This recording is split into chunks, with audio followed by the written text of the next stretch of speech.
18 school shootings so far this year. That's one every 2 days.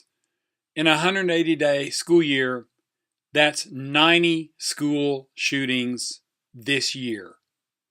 If we had 90 cafeteria poisonings in our schools this year, if we had 90 times where the food in our schools poisoned somebody and killed them, we would be up in arms. We would be calling our authorities. We would be calling on legislators to do something, pass new regulations, figure out what's killing our kids. But because it's guns, we don't do anything. And why do we not do anything? Because Republicans control Washington and Republicans control Frankfurt, and the gun lobby controls Republicans. Think I'm kidding? Here, let me put these numbers up on the screen for you to look at. Mitch McConnell, $1.2 million from the gun lobby. Rand Paul, $250,000. And let's talk about our Congress people. James Comer, $11,000. Andy Barr, $15,000. Brett Guthrie, $16,000. Thomas Massey, $40,000. Hal Rogers, $73,000. Do you think they don't pay attention to that when they think about passing gun laws? Absolutely they do. And that's why instead of hearing about new gun laws or doing something to take care of the flood of guns in our country, all we get from Republicans is thoughts and prayers. And anytime we start talking about why don't we do something, what are we doing? We're politicizing a tragedy. Well, damn right we're politicizing a tragedy. Policy comes from the same word as politics, and it's your sorry policies that are causing part of this problem. Why do we have all these mass shootings in the United States? Because we're drowning in guns. Here, look at this graph.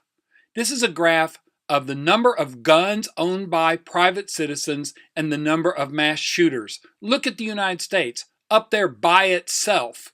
You don't think there's a correlation between the number of guns we have in this country and the number of mass shootings? Or you want to say, well, it's probably because we have so many people. Okay, great. I'll give you another graph. Let's do it by per capita. Here is gun ownership per 100,000 people and mass shooters per 100,000 people. There we are again, up in the upper right-hand corner. What's Yemen doing up there with us? They have the second highest rate of gun ownership in the world and the highest rate of mass shooters. It's the guns. Now, you're saying, well, we can't do anything. Yes, we can.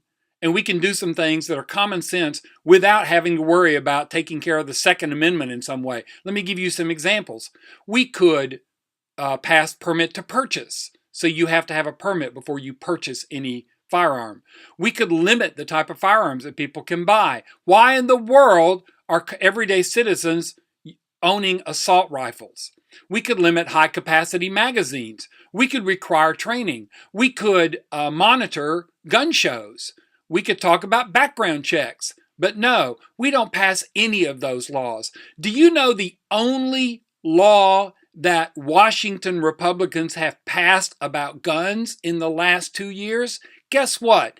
It was the first bill passed under the Trump administration, and it made it easier for people who were mentally ill to get weapons. The Republicans made it easier for mentally ill people to purchase guns. And yes, all of the Republicans from Kentucky voted for it. Go check the record. So it's time. It's time for all of us to stand up and say, we're not putting up with this anymore. We're not going to be drowning in guns and have our children killed because Republicans are owned by the gun lobby. Either the Republicans say to the gun lobby, enough, or we say to the Republicans, enough.